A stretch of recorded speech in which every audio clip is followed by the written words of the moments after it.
porque, quando a gente fala de vacinação, existe muita confusão, e é normal, porque a gente está propondo, né, a gente está trazendo informações que vão em oposição ao que é praticado hoje pela maioria dos profissionais, e isso acaba gerando muita confusão. Então eu vou dar essa passada, não é nenhuma introdução, porque a gente vai passar por todos os pontos relacionados à vacinação dos cães aqui nessa aula, mas eu vou chamar essa aula de uma aula pocket.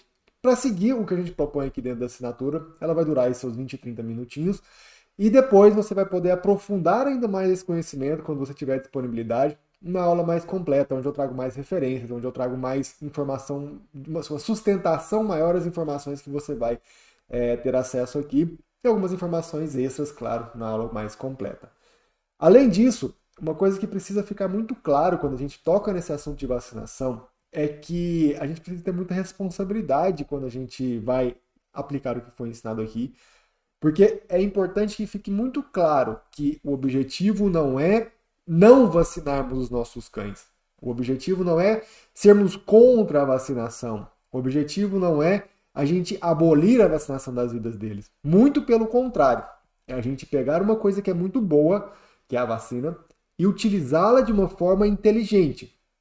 Vocês já me devem ter ouvido dizer isso algumas vezes. Não é porque uma coisa é muito boa que muito dela vai ser melhor ainda. Então não é porque as vacinas são uma ferramenta fantástica que nós temos que muito de vacinas vai fazer com que a gente vacinar muito, a gente vai colher benefícios em relação a isso. Então, uma das primeiras coisas que a gente precisa pontuar são os problemas relacionados ao excesso de vacinação. E às vezes nem ao excesso em si. Às vezes existem reações, né, que são reações ali adversas pós-vacinais, que está sujeito a acontecer com uma única vacina. Pode ser que o cão nunca tenha sido vacinado na vida. Ele vai ser vacinado pela primeira vez, isso já gere problemas para ele. Ele tem uma reação pós-vacinal imediata. Então, sempre que a gente vacina, a gente tem que assumir que existem alguns riscos desse procedimento. E aí o que a gente precisa fazer, isso com todo tipo de intervenção, né, com todo tipo de procedimento, é pesar quais são os riscos e quais são os benefícios. Os benefícios têm que ser maiores do que os riscos. Uma vez que o animal ele precisa ser vacinado, vamos pensar em um filhote que nunca foi vacinado, a gente vacina, a gente vai colher muito mais benefícios do que o risco inerente da vacinação em si. O problema é quando a gente vacina um cão que ele não precisa ser vacinado. Isso vale para gatos também, tá? Que não precisa ser vacinado, mas a gente vacina, não há nenhum benefício, já que ele não precisa dessa vacina, ele não vai colher nenhum benefício e nós assumimos todos os riscos. Riscos mais imediatos, como eu mencionei, né, de uma reação vacinal mais imediata, mas existe também riscos a longo prazo e aí sim vai acumulando, né? Esse excesso de vacinação a longo prazo pode gerar algumas consequências, que são algumas reações pós-vacinais mais tardias. Vocês vão ver na aula mais completa, tem até um caso ali de um tipo específico de inflamação do tecido adiposo, né, de paniculite, que foi causada por uma vacinação de raiva. 6 meses depois do animal ter sido vacinado, eles conseguiram fechar esse diagnóstico, né, com uma série de exames. Mas existe também uma série de doenças, principalmente doenças imunomediadas, que acontecem que estão correlacionadas com esse excesso de vacinação, que muitas vezes nós chamamos de vacinose. E por que isso é um problema? Porque são doenças que é muito difícil a gente afirmar que foi causada pelo excesso de vacina. O mecanismo por trás é que todas as vezes que a gente vacina o indivíduo, esse indivíduo ele está tendo o seu sistema imunológico super estimulado. Esse superestímulo ele é seguido de uma imunossupressão, isso é importante que você saiba. Mas esse sistema imunológico foi super estimulado para reagir àquele antígeno, né, aquela doença que nós estamos inoculando ali com a vacina de uma forma controlada, haja uma resposta imunológica. Só que isso feito de forma repetida pode, de certa forma, descalibrar esse sistema imunológico, e esse sistema imunológico está recebendo constantes estímulos, ele começa a atacar partes do organismo que não são propriamente relacionadas a doenças, partes do organismo que são do organismo mesmo, né?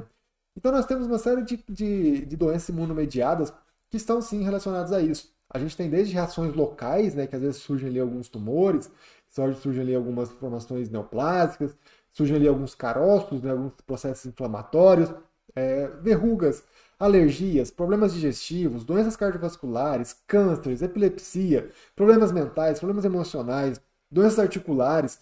Todas essas, né, compondo nesse complexo relacionadas ao excesso de vacinas.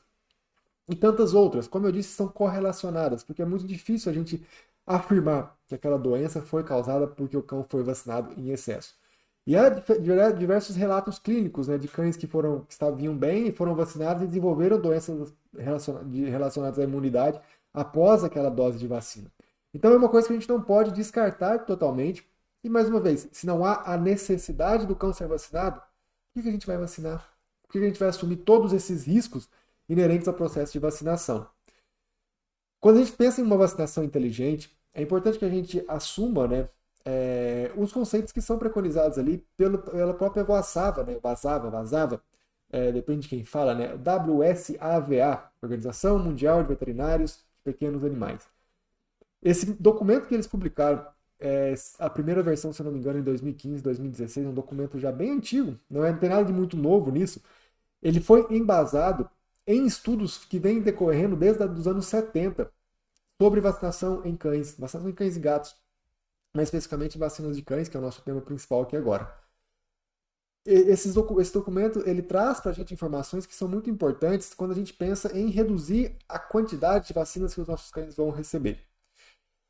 Dentro desse documento, que é o que a gente vai usar, que é o que eu uso, né, para poder embasar todo o protocolo vacinal, traz para a gente a divisão das vacinas em 4 categorias. Nós temos as vacinas que são consideradas essenciais, nós temos as vacinas que são consideradas obrigatórias, no caso aqui do Brasil é uma só, nós temos as vacinas não essenciais e temos as vacinas não recomendadas. Vamos começar pelos dois extremos, né? As vacinas essenciais e as vacinas não recomendadas. Por quê? Essenciais, todos os cães precisam receber, independente do estilo de vida que ele tenha. Vacinas não recomendadas, nenhum cão precisa receber, independente do estilo de vida que ele tem. Então a gente tem esses dois extremos, uma que todos precisam, uma que nenhum precisa. Todos os cães precisam ser vacinados, ou devem ser vacinados, né? Não é uma questão de precisar, no sentido que se ele não for vacinado, ele vai morrer, mas se ele não for vacinado, ele vai estar exposto a um risco muito grande. Para 3 doenças, que são doenças que são muito comuns na população de cães, e mais importante, a vacina confere uma proteção muito satisfatória para essas doenças. Então, uma vez que o cão ele é vacinado, a possibilidade dele ser imunizado é muito alta. E é uma diferença muito sutil entre essas duas palavras, mas que é gigantesca do ponto de vista prático. Quando a gente vacina o indivíduo, o que a gente quer é que ele desenvolva imunidade contra aquela doença. E uma vez que ele desenvolveu imunidade, não quer dizer que se você der mais vacinas, a imunidade dele vai ficar maior para aquela doença. Muitas vezes pode acontecer justamente o oposto. Você pode prejudicar esse processo de imunidade.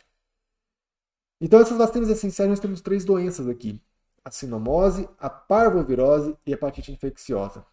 Essas 3 doenças, elas estão dentro daquela vacina que a gente faz, geralmente, né, todos os anos nos cães, que é a V8, a V6, a V4, a V10, a V12. Elas estão ali dentro daquele pacote. Pensando em filhotes, deixa eu terminar então essa parte da divisão de vacinas, depois eu volto aqui. E as vacinas não recomendadas de relevância aqui para nós no Brasil, que nós temos, é a vacina de Giardia. A vacina de Giardia, se eu não me engano, o Brasil é um dos poucos países que tem essa vacina registrada dentro do seu aqui no caso do Ministério da Agricultura, né, do seu órgão de registro. Porque ela é uma vacina que não tem comprovação científica de que haja algum benefício para o indivíduo. Traduzindo isso, né, isso é nas próprias palavras que está ali nas diretrizes, mas traduzindo isso quer dizer que a vacina contra a giardíase ela não tem nenhuma ação, ela não serve para nada, pensando do ponto de vista do cão. Ela serve para algumas coisas, né, para gerar dinheiro, bom, do ponto de vista do cão, não há nenhum benefício em receber a vacina. Não há benefício na diminuição dos sinais clínicos, não há benefício na diminuição da eliminação dos ossícios de giardia, não há nenhum benefício de redução da contaminação ambiental, não há nenhum benefício em vacinar com a vacina de giardia. Então, qualquer argumentação que tente sustentar a indicação de que a vacina de giardia deve ser feita, ela é furada. Ela não tem aplicação prática. A gente não tem nenhuma evidência científica até a data que eu estou aqui gravando essa aula, dia 5/7/2023. Não existe nenhuma comprovação científica de que a vacina de giardia ofereça algum benefício. Eu acho muito difícil a gente ter, pela própria característica do agente etiológico, né? A própria característica de um protozoário. Vacinas contra protozoários, elas são extremamente difíceis de serem produzidas. Protozoário é um tipo de micro-organismo que ele, de certa forma, ele consegue se esconder do sistema imunológico, ele consegue mudar a expressão das proteínas que tem ali no seu exterior, que torna muito difícil para o sistema imunológico desenvolver uma imunidade de memória contra esse tipo de antígeno. Então, provavelmente a gente, dentro da tecnologia que a gente tem hoje, não há perspectiva de surgimento aí de uma doença, de uma vacina contra a giardia que seja realmente eficaz. E a giardia também é uma doença de fácil tratamento, né? Uma vez que a gente pense em tratar o animal e não somente a doença, tá? Às vezes vai falar, não, mas como assim? Eu tô tratando giardia tem tanto tempo e meu cachorro tem problema. Porque o foco é outro, mas não é o foco da nossa aula que outro. Agora, né? Então a gente tem esses dois extremos, vacinas essenciais, vacinas não obrigatórias, vacinas não recomendadas. A vacina obrigatória ela é muito fácil a gente falar sobre ela, é a vacina de raiva, que no Brasil é preconizada a vacinação anual. Então todos os anos os cães precisam receber de acordo com a lei. A gente sabe que a proteção dela é muito maior do que isso. A gente sabe que o mesmo produto que é utilizado aqui no Brasil, em outros países tem registro para até 3 anos. A gente sabe que essa proteção é muito maior do que 3 anos. Mas, por lei, a vacinação de raiva deve ser feita anualmente. Aí a gente entra nas vacinas não essenciais, onde a gente tem vários tons de cinza, né? A gente tem aqui, dentro das vacinas não essenciais, existe ainda a vacina de coronavírus. Não é o coronavírus que nos trancou em casa, é o coronavírus canino, que nos cães causa sintomas gastrointestinais. É uma doença autolimitante, de fácil controle, nada que nos assuste. E a vacina também não confere proteção satisfatória. E além disso, né, o coronavírus a gente não tem uma vacina isolada para ela, para cães. Ela está dentro desse pacote da V8, V7 e V10 que a gente tem ali. O que é um outro ponto importante, né? A gente pensar nas vacinas não essenciais.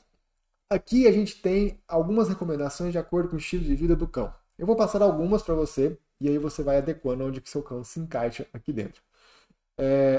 A principal delas, a vacina contra tosse dos canis, contra gripe canina, ela é recomendada somente para cães que vivem em situação de aglomeração. Então pode ser interessante para o cão que vai para creche, pode ser interessante para cães que vivem em canil. Mas a gente tem que lembrar que a gripe canina é muito similar à gripe nossa na questão de sintomatologia e curso da doença. Basicamente a gente trata ali sintomas, se for identificado no começo, é uma doença de muito fácil controle. Mas principalmente creches, né, elas acabam exigindo. Uma vez que essa vacina ela é exigida, não do ponto de vista do cão, mas do ponto de vista do local que ele frequente, você vai precisar vacinar com essa vacina. A opção é você sempre vacinar pela intranasal, que é a que confere uma proteção melhor e tem um menor risco, né, de alguma reação adversa à vacina. Então existe uma nasal, existe a vacina injetável. Você vai sempre pedir para o profissional que for vacinar o seu cão que você quer fazer a vacina nasal, caso essa vacina seja necessária para o seu cão. A vacina de leptospirose, ela também é uma vacina não essencial. A leptospirose, ela acaba sendo uma vacina de pouca relevância no sentido de cães em situação urbana. Até em cães em situação rural, eu não vejo grande aplicabilidade para ela, porque a vacina contra a leptospirose, ela também não tem uma ação esterilizante, não. Ou seja, ela não confere ao indivíduo uma proteção contra a doença. O que ela vai fazer é diminuir sinais clínicos uma vez que o indivíduo seja exposto. Nós temos hoje cerca de 90 sorovários diferentes de leptospiras catalogados, 90 tipos diferentes da bactéria leptospirose, da bactéria leptospira, né? Leptospirose é a doença, da bactéria que causa a leptospirose, que acometem os cães. 90 primos da leptospirose, né? Vamos dizer assim, 90 irmãos, alguma coisa nesse sentido, que podem desenvolver a doença nos cães, podem causar a doença nos cães. Desses 90, a gente tem na vacina de 4 a 6, dependendo do tipo de vacina que a gente for fazer.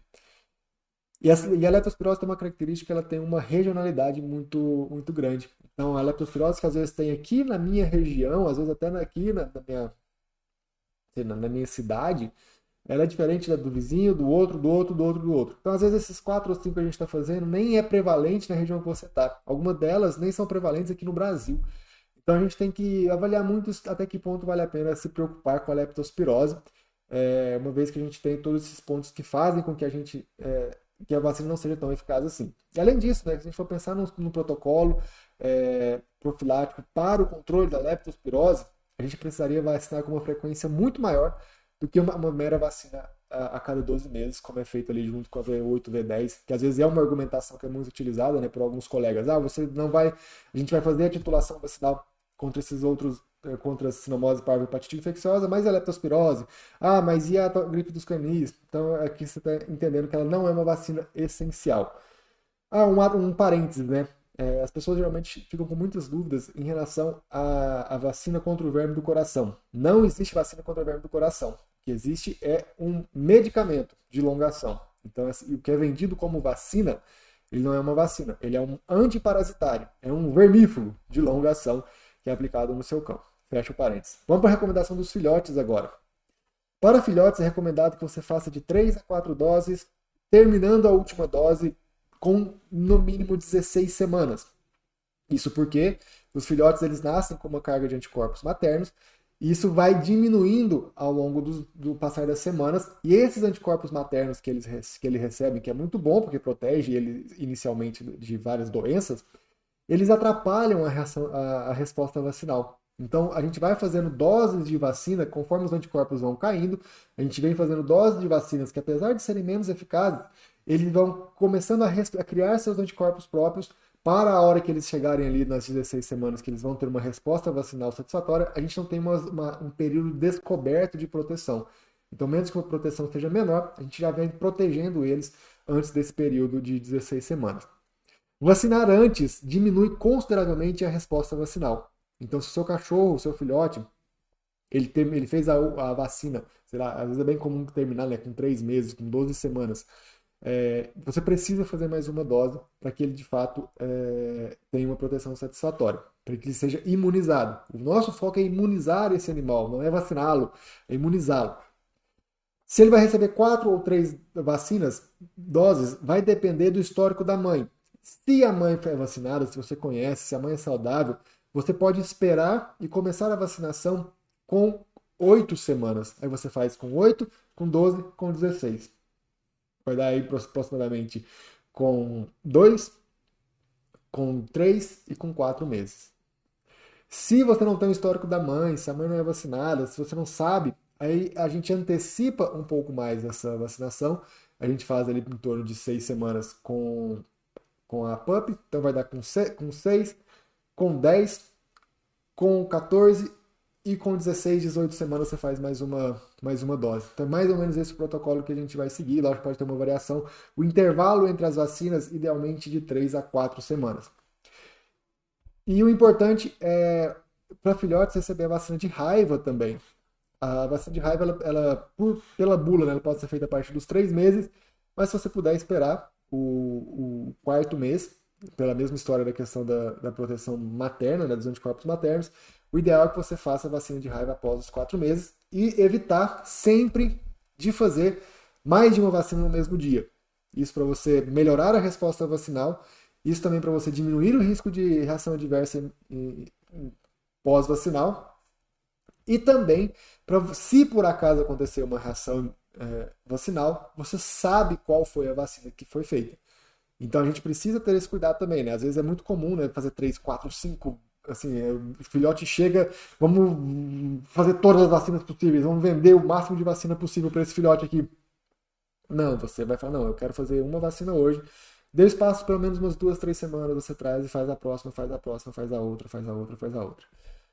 Passado esse protocolo inicial, a recomendação para adultos é fazer mais um reforço quando esse filhote, ainda filhote, né, dependendo da raça, mas quando esse cão atingir os 12 meses de idade, ou ao invés de fazer esse reforço, você faz a titulação vacinal, a gente já vai conversar sobre ela. Você já pode fazer ali. Na verdade, você pode fazer 4 semanas após a última dose, as 16 semanas. Eu gosto de esperar pelo menos 8 semanas para poder avaliar a resposta vacinal, mas você pode fazer com 4 semanas. Depois desse reforço com 1 ano, vamos imaginar que você não vai fazer a titulação vacinal, que é o exame. Você vai fazer o reforço. Depois, para cães adultos, a recomendação é que seja feita a vacinação somente a cada 3 anos com as vacinas essenciais. Eu estou pensando aqui somente nas vacinas essenciais. As não essenciais, você vai depender, ter que seguir a recomendação do fabricante. Mas geralmente, né, é uma dose mais um reforço, não muda muito disso. Uma dose, um reforço com 21 dias, depois vacinação anual. A maioria delas são isso. A leishmaniose a gente não está tendo mais, mas a leishmaniose eram 3 doses. Essas são as principais. Então, recapitulando, né, as 3 ou 4 doses terminando com 16 semanas, é importantíssimo isso, né, de terminar com 4 meses, com 16 semanas. Depois você vai fazer a vacina de raiva, depois você vai fazer um reforço quando esse animal tiver um ano. A vacina de raiva você repete depois de um ano também. E nesse reforço de um ano você pode fazer a titulação vacinal para avaliar se houve de fato a resposta vacinal. A titulação vacinal, nós dosamos a quantidade de imunoglobulinas, nós dosamos a quantidade de anticorpos que aquele cão tem no corpo para as 3 doenças que são essenciais. As 3 doenças que realmente apresentam um risco de vida para esse indivíduo. Que existe, né, uma resposta vacinal satisfatória. Então, nós dosamos a quantidade de anticorpos para sinomose, parvovirose e adenovírus, né, e hepatite infecciosa. Esse exame ele pode entrar a cada 3 anos. A maioria dos tutores acabam gostando de fazer isso anualmente. Então você vai chegar no veterinário, vai pedir, eu quero fazer a titulação vacinal para sinomose, parvovirose e hepatite infecciosa. Ah, não faz, eu não consigo fazer, aqui não faz. Todo veterinário pode coletar sangue e despachar para laboratórios que fazem. Ele não precisa comprar o kit do VaciCheck, né, o famoso VaciCheck, e fazer na clínica. Ele pode tirar o sangue e despachar para grandes laboratórios que fazem. A nível nacional, nós temos Texa que faz, tem o Provet em São Paulo que faz, tem o VetLab no Rio de Janeiro que faz. Texa em Minas Gerais, Provet em São Paulo e o VetLab no Rio de Janeiro que faz, em Petrópolis. Qualquer veterinário, em qualquer lugar do Brasil, pode coletar sangue e despachar até pelo correio para lá, para poder fazer. A maioria desses laboratórios tem rotas de coleta, né? Tem já uma logística própria que passa nas clínicas coletando, porque muitos veterinários mandam exames para eles com uma certa frequência, exames que são um pouco mais complexos, mandam para eles já. Então, depende exclusivamente da boa vontade do colega de poder mandar esses exames pro laboratório. E nós temos aqui a possibilidade de fazer esses exames. E aí isso já diminui a necessidade de vacinação. Uma vez que a gente identifica por meio do exame que há necessidade de vacinar, se for para uma doença só, infelizmente a gente vai precisar fazer para 3 ou para 2, né? A gente tem a vacina PUP que tem somente 2 dessas doenças, só a parva e a sinomose, parvovirose e sinomose. Mas se, por exemplo, identificar que ele precisa receber um reforço para adenovírus, né, para hepatite infecciosa, nesse caso ele vai precisar tomar o pacote completo ali da V7 e da V8. Pensando em filhotes, uma coisa que eu não falei que é importante, até para cães adultos também, né? Pensando na revacinação, no reforço, o mais interessante é que você faça com a menor quantidade de vezes possível, né? Então, fazer com a V6, agora a gente tem até a V4, se não me engano, dependendo aí, se tiver do resultado do exame, dá para fazer até com a PUP, a V8 em último caso, evitar a V10, V12, porque tem um monte de coisa ali que não vai servir para nada para a maioria dos cães. A não ser que você identifique, que o veterinário colega identifique que seja de fato necessário. Mas para a maioria, 99% dos animais, quanto menos vezes, melhor.